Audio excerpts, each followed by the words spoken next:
इस वीडियो में बात करेंगे भोजपुरी सुपरहिट फिल्म जिसका नाम है मेरा भारत महान, जो कि यूट्यूब चैनल पे आ गए सो है।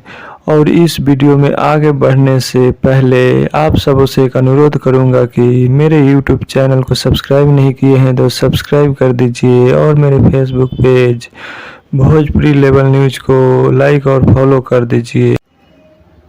हाँ, तो हम बात कर रहे थे भोजपुरी फिल्म मेरा भारत महान का, जो कि वर्ल्ड वाइड रिकॉर्ड भोजपुरी पे आ गए सो है।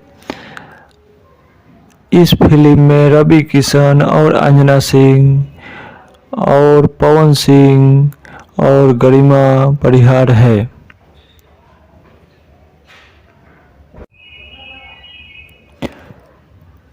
वर्ल्ड वाइड रिकॉर्ड भोजपुरी पे आज सुबह ही इस फिल्म को रिलीज कर दिया गया है। अगर आप इस फिल्म को हॉल में नहीं देखे थे तो यूट्यूब चैनल पे जा कर के देख सकते हैं।